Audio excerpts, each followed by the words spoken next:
Good, strong, independent journalism is essential to a strong democracy. So you think the Democratic Party cares about Black people? Believe it or not, Rex, I think that tweet is part of the problem. Do you feel like we could have addressed this homeless issue much sooner? You have to speak a word, make it a good one. Okay, let's go. Welcome back to The Word. Once again, I am Jackie Rae. I am excited to be here right now because you see what used to be our managing editor, but now our CEO of I love the leg cross. Like, I'm going to cross my legs because I am a CEO now. I am so glad we're going to talk about the transition that we've made to become a truly independent nonprofit organization, which you can also be a part of. If you would like to give a tax-deductible donation, you can go to lbpost.com/donate. So I encourage you to do that. Do it often and be generous. So Melissa Evans, again, our CEO, thank you for joining. I've had you on the show before. It's good to have you back now because this is a really big deal for us. So I know a lot of people are going to have a lot of questions as to what sparked this transition. So can you tell our audience, what were some of the first steps into becoming a nonprofit? Well, this is something that we've been wanting to move toward for a long time. Most news organizations are corporations, they're LLCs or organized in some corporate fashion. Although the trend there is a new trend more toward nonprofit, and it makes all the sense in the world. And this is why we wanted to go this route as well, is because news is a public service. News generation is at its heart a public service. And what this move allows us to get away from that corporate model and move more toward a complete 100% audience reader focused business model. And that has a lot of ramifications. I had no idea how complicated. Right. I thought it would just be sort of fun. It was the last 6 to 8 months have been a lot of, I've gotten a lot of help, but thankfully there's a lot of really good people in Long Beach that have offered to help and offered their expertise and services. But we've been working on this since for at least 6 months now, and we got our official recognition from the state and the federal government in late October, and since then we left our former company, the corporation Pacific Community Media, and everyone was rehired under the guise of the new nonprofit, the Long Beach Journalism Initiative, on December 1st. So we're still doing business as the Long Beach Post and Long Beach Business Journal. That won't change. But now we're all employees of the Long Beach Journalism Initiative, which is very exciting. Mm-hmm. You say a lot of newsrooms are moving towards the nonprofit avenue. Why do you think that is? You know, I think there's a couple reasons. For the mission-centered work that we do is one. But I also think that I saw a report the other day that there are two newspapers close every week across the country. We've lost so many journalism jobs over the past 15 years, since 2005. It's been tragic. And I think there is new, over the past 5 years, I've seen a lot of not only talk, but action in national and statewide regional journalism associations and foundations that aren't necessarily journalism oriented, that we need to do something about this, because the loss of journalism in communities is so destructive. Good, strong, independent journalism is essential to a strong democracy. And I think there's real recognition right now with all the misinformation going on out there, the deluge of social media that's really affecting young people. I think there's a lot of momentum right now to support funding-wise through grants, through foundational support, through underwriting of specific coverage. There's a lot more opportunities right now. And so going nonprofit really makes all the sense in the world, because it positions you better from a business standpoint to apply for and receive those funds. So yeah, I love that you say that, because I found, as I'm talking to people, which, I'm always talking to random strangers, and one of the questions I ask a lot is, how do you feel about journalism? And what I found is a definite difference in opinion depending on age. What I find is with older people, people like my mom, they're kind of disappointed that they don't get the newspaper delivered to their home every day. They loved actually going through and reading the newspaper. People around our age, we'll take news wherever we get it. We have our sources that we trust. And then there's the people that are kind of right in the middle, but they're still not, in the Gen Z era, that really kind of depend on journalism that appeals to their ideals, which I find that interesting because usually journalism that specifically has one narrative isn't true journalism. And so and then Gen Z is just like, if it's not on TikTok or Instagram, they're just not going to get the information. How do you think, especially when you're talking about Gen Z, that is really used to getting their information vertically in 30 seconds, maybe a minute, there's a lot of information that's left out. How do you think that we as a news agency can reach that demographic and really stress to them the importance of good, strong, local, independent journalism? It's tough. I mean, I think, and I can speak for myself because we talk a lot about the differences in generation, and there are differences in the generations, but I don't know that it's unique. Like when I was young and when I was in high school and I was interested in journalism, right? But I didn't keep up on things. So I don't know that the younger generation now is any less interested than maybe I was when I was that age. And I was even like sort of interested in the field. So it was obviously, the means of getting news was different back then because we got a newspaper. Everyone did. Mm-hmm. And, we watched the evening news at 6:00 like everyone else, right, because that's when it was on.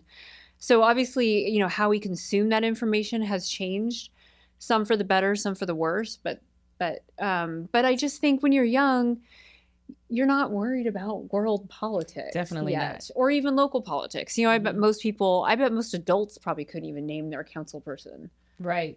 You're really worried about your kids, about school, about getting food on the table, about paying your bills, about, your day-to-day life. And so I think what we try to do at the Post is we try to meet people where they're at, wherever that is. If they're on TikTok, if they're on Instagram, if they're consuming news through video, we want to meet them there. But not everyone is going to read a 6,000 word story, and that's okay. That doesn't mean that we shouldn't do those stories, because we actually find that for the accountability type journalism that we do, the investigative kind of deep stuff, that's actually the stuff that gets us the most support. Right. That's the kind of coverage that people expect from journalism. Okay, so for you, you were the managing editor, but now you're the CEO. What has been the biggest challenge for you to transition in between these two roles? I think the biggest challenge for me is that I'm not as connected with the journalism as I was when I was managing editor. In fact, the last time I was on the podcast was a year ago when we were launching. We had already launched it, but I was talking about the homelessness series, and I was deeply involved with that series. I wrote a lot of the stories. It was a topic and a subject that was near and dear to my heart. And this time a year ago, I was working on a story about mental health and conservatorships, and I do miss that because I've been a journalist for 30 years, and that's all I've really done, both as a reporter and as an editor. So I do feel a little disconnected. Our journalism is in very good hands. Jeremiah Dobruck is now our executive editor, and we have a fantastic staff. So that's probably the one, obviously keeping our product top notch is a huge priority, but I don't have to worry about that because I know that our staff is great. So, but I miss it. And, learning new things is exciting. It's energizing, but I also miss the chase, the writing process, everything that goes. I love journalism. Everything that goes into writing a story and seeing it published, working with photographers and editors. It's really a fantastic job. It really is. I love the sourcing aspect of it. I love hearing people's stories because everyone has a different perspective. And I think every perspective is valuable. And that's, one of the things that I'm really proud of is for the Long Beach Post, that we really tell perspectives, a lot of different perspectives. We touch on a lot of different stories that people wouldn't even know about. But even with that, with us having the staff to do that, we had to lay off a lot of staff as well. I think that's how a lot of people really heard that we were in the middle of a transition. How did those layoffs affect you? And can you kind of explain why those layoffs were necessary? Yeah, we did have to do a few layoffs. We tried to minimize any cuts to the newsroom because obviously we want to protect our ability to cover the city. I mean, that's at our core what we do. But the simple answer is that, for too many years we were living beyond our means. And as a nonprofit, there's a lot more transparency for good reason. Right. We have a responsibility to our donors and to our people who give us money, people whose businesses that sponsor our coverage. We have an obligation to live within our means. The good thing about the Post and about this new initiative is that every single dollar, every single donation, everything goes into our journalism. We have very little overhead. In fact, I am wearing many hats right now just to, reduce things like HR and accounting and, all those things we're trying to minimize that as much as possible so that we protect our core of what we do. Mm-hmm. But we still have the largest newsroom in Long Beach. I think that's important to note. We were able to emerge. I think it was really tough because we have a fantastic staff and there was not a single person that I wanted to let go of. So it's been difficult. But I feel like we are now in a place where we are well positioned for growth in 2024. And we have a strong business plan. We have a really strong board that's helped me tremendously. And I've had so many meetings with the community where this is just a fantastic city. People here are so willing to help if you just ask. Right. So I am very hopeful and optimistic about the coming year and our 5-year plan. So. Yeah, I remember we were having a conversation one day. Melissa was stressed out. She's like, "Oh my God, I need a board." And I was like, "Well, you're on your own on that one. I have no idea how to help you with that." And then it was like 2 days later, you had the board. Yeah, well, there was one day in fact, I came in the studio where it's nice and dark and I just laid on the couch and just, I obviously had been thinking about it and I had, a lot of names and people that had been circulating in my head, mm-hmm. but I just made calls and I think I had the board, at least our first, inaugural board locked in. And it turns out, I don't know what I'm doing. You're trying, you're figuring, and it was just so serendipitous. We wound up with the perfect board to start off. And in 2020, early in January, in fact, we're going to have we've already had 3 meetings. Our 4th meeting will be in January and we're really talking about growing the board. We want the board to look like Long Beach. We want it to be representative of all the industries here in Long Beach, of all the geographic areas, of all the races and ethnicities here in Long Beach, ages. We also want to make sure that we've got youth on our board. Sometimes these boards in Long Beach are super old. A lot of retired folks, which is fine. I mean, that's kind of, and I know this as I'm getting older, as you get older, you really want to give back. Mm-hmm. So it makes sense. Young people tend to be busier. Yeah, because they're living life. Right. They're doing everything. But I think it's really important to have that because we are a younger publication. We really make strong efforts to reach younger audiences and diverse audiences. So I think it's really important that our board reflect who we are at the Post. So we will be growing that, but we've got Matt Kinley, who has been very active. He's a local attorney. Dora Hasildo, who is also very active. She's the executive director of Child Lane. She's helped me tremendously with our budget. And then Gwen Schaefer, who is a journalism professor at Cal State Long Beach. Can't get any better than that. No, they're great. Do you feel like that's a testament of the work that the Long Beach Post has done in the community where people were just immediately like, "Oh yeah, sure"? Yeah, and I didn't even know this, but Matt Kinley was actually helped Sean Lamaki found the Post. Oh, wow.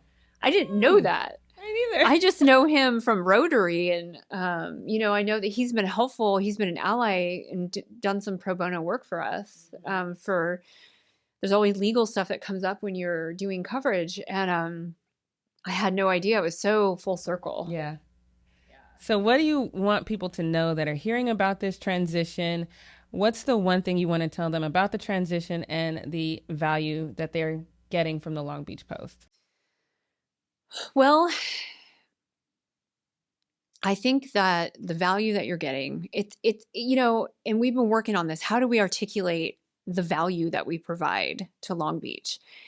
I liken it a little bit to like earthquake safety fairs, where no one wants to go to those because, but when they need it, but when there's an earthquake, everyone cares suddenly about, do I have, are there things in place?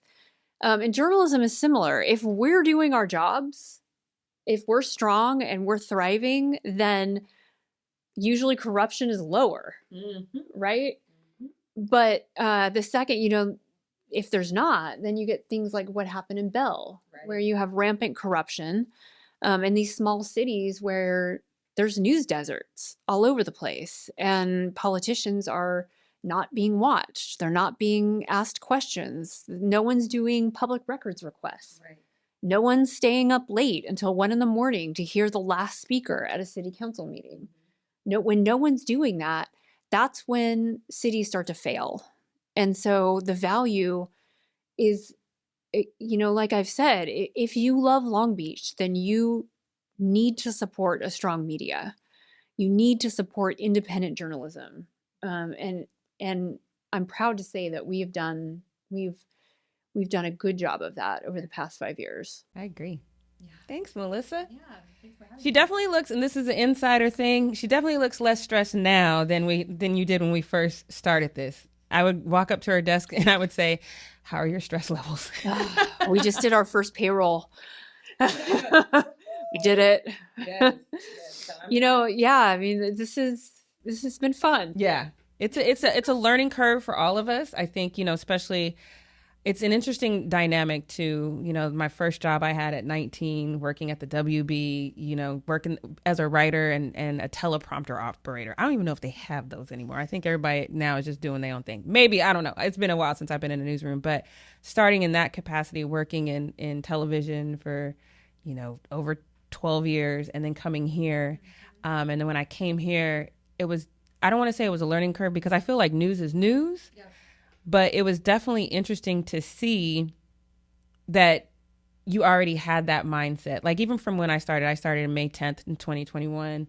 And that mindset was always, at some point, we need to be a self-sustaining entity. That's always been the goal. And so to be a part of the team that sees that come to fruition, it's very exciting. I know it's a little stressful as well, but it's also very exciting. It is. It really is. Like, I've worked in this business for 30 years and I've worked under every ownership model you can imagine. Yeah. None of them are perfect, right? Like if you're owned by a venture capitalist, I would put that last on the ones that you want. Like, what the Press Telegram and Gazettes are going through. Yeah. And that's why we left. I think the best model is what we're doing now, because we really are 100% reader centric. And we need support, though, from the community. And that's my job, is to cultivate that. Not only mine, it's everybody's job. But, to make sure that we can sustain this thing well into the future, because I believe in this. Yes. I believe in the principle of a strong press, and the Post has been a real asset to the city of Long Beach. So I agree. Yeah. Thanks again, Melissa. You're welcome. It's always great to get Melissa on the show because she doesn't want to be on camera.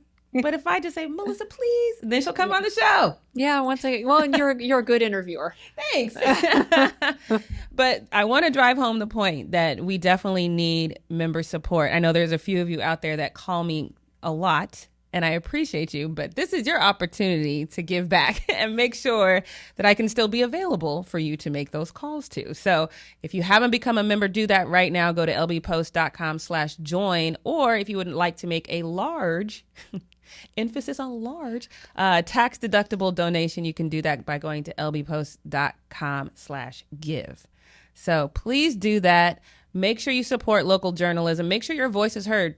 please feel free to reach out. I know I put my social media handles on here all the time, Jackie Rae TV, but I am Jackie at lbpost.com. If you want to email me, even if it's not something that I would cover, we have a plethora of reporters here who would love to tell your story, help you get that word out. So please do that.